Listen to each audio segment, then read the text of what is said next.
បាត់ខ្ញុំបាទសូមអនកាយគោរពនិងជម្រាបសួរដល់អស់លោកស្រីអ្នកនាងកញ្ញាពុកម៉ែបងប្អូនកូនក្មួយទាំងអស់គ្នាផងដែរបាទឆ្លៀតពេលទំនេរពីការងារខ្ញុំបាទក៏បានចងក្រងនៅអត្ថបទខ្លីមួយស្ដីអំពីត្រូវចាត់ទុកអបាយមុខជាទាសករដែលមានអត្ថន័យនិងខ្លឹមសារដូចតទៅបាទវិជ្ជាការពិតណាស់គេតែងតែនិយាយថាសម្បត្តិរបស់មនុស្សមានស្រីស្រាលបែងបាទអបាយមុខទាំង3នេះដែលគេចាត់ទុកថាវាជាសម្បត្តិមនុស្សដែលមនុស្សភាគច្រើនគេចូលចិត្តគេស្រឡាញ់គេងប់ងល់បាទប៉ុន្តែអបាយមុខនេះវាតែងតែនាំមនុស្សគ្រប់រូបជួបតែសេចក្តីវិនិច្ឆ័យគ្រប់គ្នាឲ្យតែអ្នកណាខ្សែគប់វាគឺវាមិនដែលនាំផលល្អឲ្យបុគ្គលនោះទេ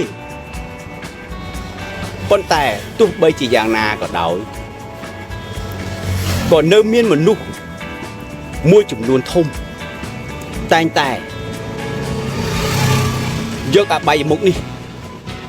ជាធំដោយសារតែការងប់ងល់ដោយសារតែការសប្បាយរីករាយបាទភ្លេចអស់មានអ្នកខ្លះសុខចិត្តលះបង់ការសិក្សាលះបង់ការងារលះបង់សេចក្តីថ្លៃថ្នូរមិនស្ដាប់គ្រូបាអាចារ្យណាទាំងអស់ដោយសារតែការងប់ងល់នេះធ្វើឲ្យខ្លួនលងនៅក្នុងអបាយមុខនេះងើបមុខមិនរួចប៉ុន្តែចំណែកឯបុគ្គលដែលជាអ្នកជោគជ័យមានបានដែលអាចសម្រេចចំណងផែនការគោលដៅក្តីសុបិនបានពួកគេមិនដែលចាត់ទុកអបាយមុខនេះជាត្រីមុខឬជាមិត្តភក្តិដែលត្រូវតែខ្សែគប់ដែលត្រូវតែរស់នៅជាមួយអបាយមុខស្រីស្រាលបែងទាំងអស់នោះឡើយគេតែងតែចាត់ទុកអបាយមុខនោះជាក្តីវិនិច្ឆ័យជាក្តីអន្តរាយគួរតែជៀសបើជៀសផុតគួរតែជៀសប៉ុន្តែបើជៀសមិនផុតក៏គេចាត់ទុកវាគ្រាន់តែជាទាសករគ្រាន់តែកំដរការអបសព stress និងបង្កើតនៅធម៌ពលដួងចិត្តតែប៉ុណ្ណោះគេមិនដែលខ្វាយខ្វល់